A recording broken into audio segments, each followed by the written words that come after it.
I've been working the phone at Rinaldi's Pizza for about 3 years.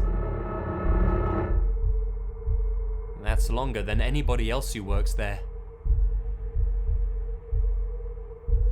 Now, they don't fire people there, but I think I'm a pretty good employee. I'm on time every day, and I've never even taken a night off. I thought that'd be good enough to get me promoted to general manager, but it wasn't.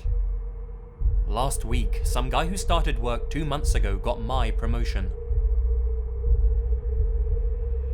Maybe that's why I did what I did. The town where I work has 3 neighborhoods. North of Glen, south of Glen, and the park. The first thing that the new GM did when he got the job was to draw lines around the neighborhoods on this map and show it to all of us. He said the park took too long to get to, and that we shouldn't waste the business's time by taking orders from there and sending delivery guys out. Seems like every day, Craig's making up new rules and then saying it's for the good of the business. But I know he just wants to make himself seem important. Or valuable. So, last night, I get a call for 2 large Hawaiians to be delivered past the big red line. Like, way past the line. And I know I'm supposed to tell the guy we won't deliver out to the park. But I took the order anyways. I decided I was going to deliver it myself. The guy on the phone tells me to bring the pizzas to the back door, cause the lock's broken on the front and it doesn't open. Doesn't leave a callback number. All of this is weird. But not the weirdest thing that's happened in the park. I take the pizzas to my car, and just as I'm getting in, I hear the GM yelling out at me and asking where I'm going, but I pretend I don't hear him and get gone.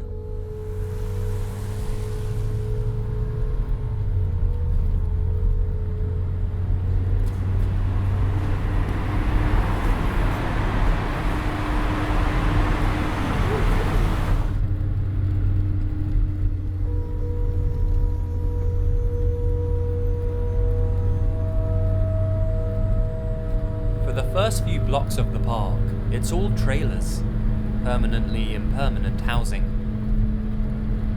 Then, past those few blocks, you get into the desert. Out there, you can see half a mile of dirt and brush between houses. I imagine the phone ringing at the shop and nobody answering it, the GM getting more and more mad while I'm listening to the radio. Maybe he's even starting to realize his rules don't mean shit when people decide not to follow them. I imagine coming back, putting the $20 in the cash drawer and saying, just because you got the promotion doesn't mean you're the boss. Soon after the trailers stop, I check the address. I'm way out in the desert, and I still have further to go. So I keep driving.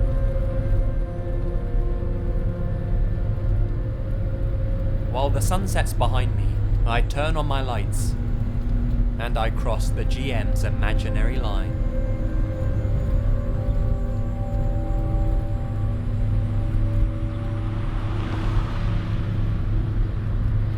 I see this rundown house, and I'm hoping this isn't it, but I see the address, and I get this feeling like something bad's happened in this house. I pull off the highway and into the dirt path that should be a driveway. The headlights shine on the house. There aren't any lights on. This house wants to be hidden.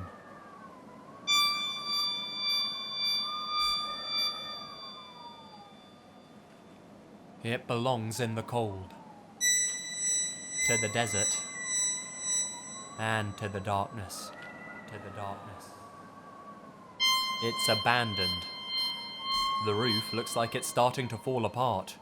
The walls are falling apart. The only thing that looks solid is that supposedly broken front door. Everything in my body is telling me to leave. But I can't go back.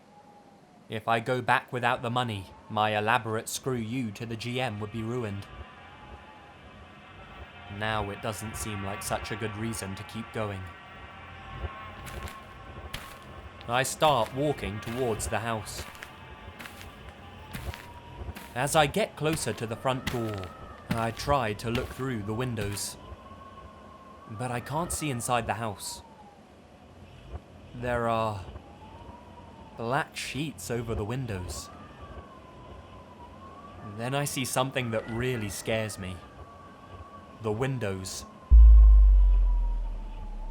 are nailed shut. Nailed shut. A voice comes from behind the nailed windows and the black sheets. It whispers with a held-back giggle. He's here. A loud, strong voice shouts, "Come around the back." I run to my car, throw the pizzas onto the passenger seat, and hit the gas. In the rearview mirror, I could see the front door being thrown open. Sickly yellow light oozed onto the desert dirt behind me, and a shadow stood in the doorway. It was holding something. It looked like rope. I drove back to the pizza place. I needed to go back to a place where the biggest concern was what kind of asshole Craig was going to be. When I got to the shop, I sat in the parking lot for a while. I could see some people inside, but I don't think anybody saw me. And I had a weird, dreadful feeling. Like if I went in just one more night, I'd be stuck there for another 3 years, doing my miserable job and having $50 at the end of the day for it. I took the rest of the night off. Craig called my cell phone 10 times. I don't know if I'm going in tonight. My shift starts in 30. Hey guys, thanks so much for watching Darkness Calls, and a big thanks to Lazy Masquerade for voicing this episode. His work is great, and if you want to see more of it, click on the link to the left. If you want some lighter fare after all this Halloween horror this month, click on Milkshake for a little comedy. If you enjoyed what you saw, subscribe, like, and leave a comment below. We'd love to hear your thoughts.